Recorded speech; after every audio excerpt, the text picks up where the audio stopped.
Welcome in to the Arkansas Sports Network's Hometown Sports Football Preview, proudly presented by Arkansas Tech University, D3 Auto Sales, and by Metcalf Trucking Company.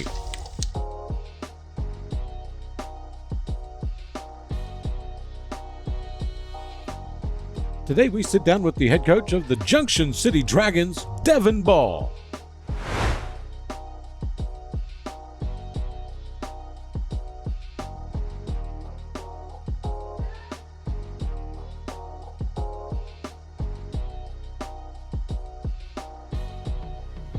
All right, I'm here with Coach Devin Ball of Junction City. We are here on the campus of UCA. We're not in Junction City, but here, Coach, first of all, congratulations on being selected to coach in the All-Star game. You guys, first I want to talk a little bit about the conference realignment that you guys had. It's a huge adjustment for some of your guys who haven't played in 2A before, but the good news is for you guys, this is a historic program. You guys played in 2A for a long time. So tell me about how you're feeling about the conference realignment and what you're looking forward to being in 2A again. First of all, thanks for having me. We feel like that we're in a good position as far as our program goes from the 3A momentum we just had. State quarterfinals, lost to an excellent Glen Rose team. But more so, our guys, they got the mileage needed to be a weathered group of men.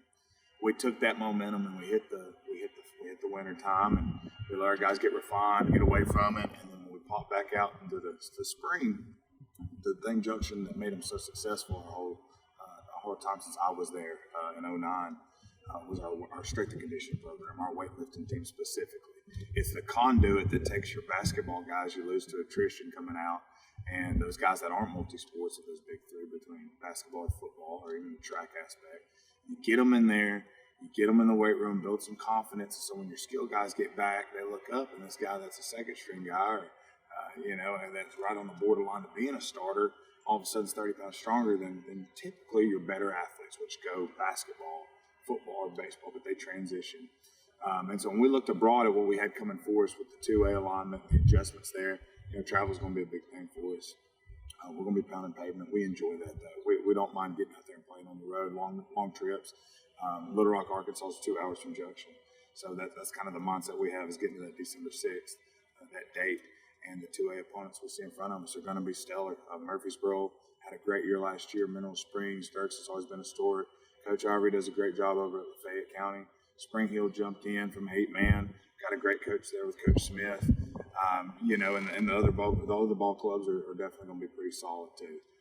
But as far as us, we've been working on our brand of man to the point where it wouldn't matter if we stayed in 3A or not. We were coming off of that season, looking forward to getting back there, to get back to avenge ourselves and what happened in those 4 losses we took.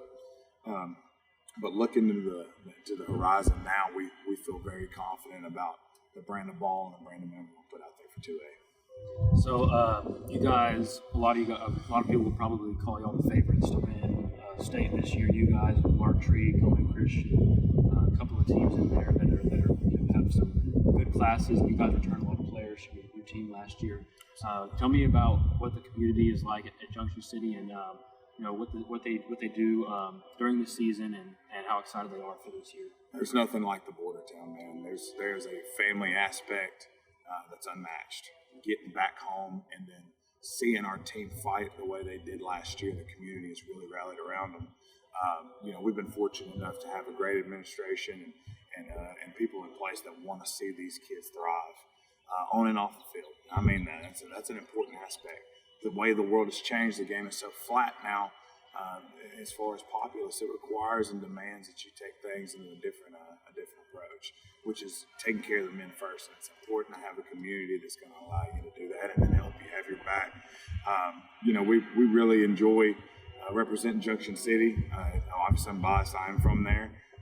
But seeing the town alive again and the excitement back in the eyes of the people that I play for and now I coach for these guys, and seeing the excitement in our kids, it means the world to us, and so we're excited about that. So tell me a little bit about, you already mentioned some of your conference opponents, but just tell me about your schedule this year and your non-conference, some conference games maybe you guys look forward to. Yeah, biggest thing for me was getting Fort Knox back on the schedule. That's an excellent ball club. They're not far from us.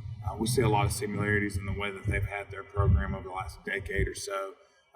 And quite frankly, we've taken some lumps to them the last few years. Getting ourselves up there to that level of play and being able to overcome those guys, that's something we want to put at the forefront right now. We want to get after them right now. We want to get after Harmony Grove right now. We want to keep that rivalry with Smackover. It's important for the county. Those things are good to us. Carlisle, historic program. We'll be at Carlisle this year, week 0. We're excited about that. That'll be a huge game for us. They've got a lot coming back and a lot elevated from their junior high. It's a great test for us to really see the best of the best, once again through our schedule and then creeping off into the conference play. We'll be poised off of that schedule to be able to handle what's in front of us. So tell me a little bit about your offense, what you guys do as far as your scheme goes, and maybe some guys that you think will be key contributors, or some guys that come into this season after a good off season and then could have a breakout year. This will be one of the better teams we've had in quite some time as far as our speed goes. It might be unmatched. We'll be large up front. We've got about 8 kids returning on defense, and we've got 6 on offense. Best part about it is the majority were sophomores. So in that, we've got a good core of guys that are going to be able to handle the reins for 2 years, and they've got a bitter taste in their mouth from last year. Dominic Grimes is obviously a name to know. He's one of the premier players in the state. He's one of the best players to put on a Junction Dragon jersey. Brady Bannister is going to be a stellar athlete, and put him at that because he's a linebacker, he's a running back, he's a safety, he's whatever you want him to be. Brendan Lee, a great kid that is lazy, he does not get outworked, and more importantly, is the culture guy. He's the guy that everybody looks to with that respect factor, and he really blends everything together for your team and brings tenacity. A great player, Jordan Banks, Dalton Baker, both of them returning for us, phenomenal football players, both placed us with over 8 sacks, multiple TFLs. Mason Jeter's really exploded through our offseason program. He's a 350-pound bencher. He weighs 330 pounds at 6'5". We like what our offensive line brings to the forefront for us.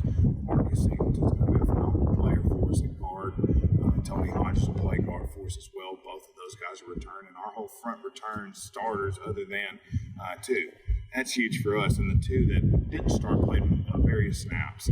That's where it starts for us up front offensively. And then our quarterback, Taylor Owens, he's transitioning from slot receiver to quarterback. And he has been phenomenal all summer. We've been pounding pavement on all these 7-on-7s and different ventures to just make sure that we're getting his time and rhythm down, getting our guys some continuity, and it's been flawless in that end. And it's no surprise with Taylor. He is a phenomenal kid, 4.0 guy. He runs the offense, and that's what you got to have a quarterback. It doesn't have to be Brett Favre. If he understands the offense where Coach Talley wants to go with the football, we're going to be just fine. We've got various amounts of kids I can name. Newcomer into Juan Wesley. He transferred in from Camden Fairview. He's a fantastic player. He's about 6'2", 215. He's got everything you want. He'll be able to bring a lot to the table. To Colin Hampton, and he's a sensational kid. He'll be a junior for us. He came in from Parker's Chapel. With the way the game's going these days, as far as being able to run or pass, we feel like we've got a full tool bag in addressing our offense and what we're going to do. We're going to be able to run the football. That's where we want to start and end this thing. We're going to end it in the cold running the ball. We're going to run it out. We're going to be able to action people. We're going to throw the football down the field. We've got enough speed that we feel like there's not much we can't do.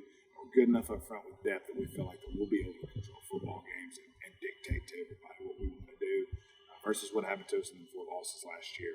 Defensively, we'll be in a 4-3 structure most of the time. With the style of play, rather, we'll transition to our 5-2. We'll walk in and out of it however they want it.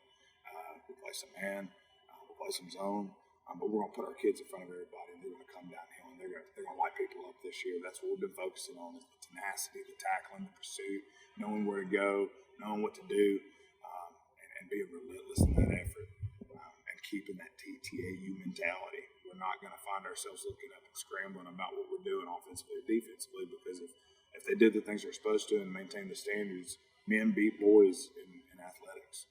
They are going to win games because they're better men, stronger men, more determined men. And that's what we're looking forward to doing.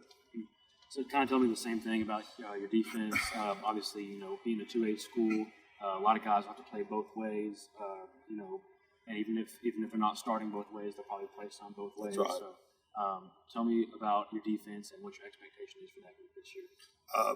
Again, we're returning was returning 8 on defense. And that's a number you don't hear much. Yeah, that's a tribute to our coaching staff and the way we've developed and in the weight room. We've got a Brady Penistry. He'll be our stalwart at that linebacker spot. I've seen enough work within him that I believe he will devour the inside. Mason Jeter and Deuce Singleton are both 6'4", 330 pounds plus. That equals good things for you in the run department. Jamarian Tolles just returned to us from an ACL injury. He was slated to be our guy at that defensive end spot. 6'3", 245 pounds. Tremendous potential. Ja'Cory and Doug Corey, Larry DeCory also tore his ACL last year. We lost him. He was a slated starter. He comes back to us. Ja'Cory, he was vital for us in the passing game and as a tackler. Brendan Lee, he's going to be our strong safety. We like rolling him in space. We like the things he does as a tackler and how we can adjust our front and our defense off of personnel. We really want to put that at the forefront. You put the right guy at the DN spot, linebacker, strong safety spot, you can change yourself from various things as far as your defensive approach. We're going to be very aggressive this year. We're going to look to suffocate our opponents, and we're going to put them down by the sword this year defensively. So last question for you, Coach. What would it take from you and your staff and your team? What would it take for them to accomplish this season, for you guys to walk away and call this season a success? Just have fun, man. And I know that seems like a very bland term, but establishing joy within ourselves by our presence is what's going to take us from where we were last year to where we want to be. And that alone is going to be a success. We established what we can do as ball players that weren't as connected as a family should be. Now that we're a family, the football stuff will take care of itself. The weight room will enforce that. Those are the sprinkle on top of it. And keeping that TTAU mentality, our standards at Junction City, that'll put the crown on it for us. So as long as we continue to put each other first and we do the right thing, which is something you can sense, right? I mean, you can sense the right and wrong things. Good or bad decisions, they get all lost in the sauce. We want to make sure our guys know that Brandon man we want is making the right decisions coming through the door for the program. We get that done, we'll be successful. All right, this has been an interview with Coach Devin Ball of Junction City. Coach Ball, is there anything that you want to say about your program before we sign off here? Go Dragons. All right, I'm Carson Ward from Arkansas Sports Network. You can find Arkansas Sports Network on Facebook and YouTube.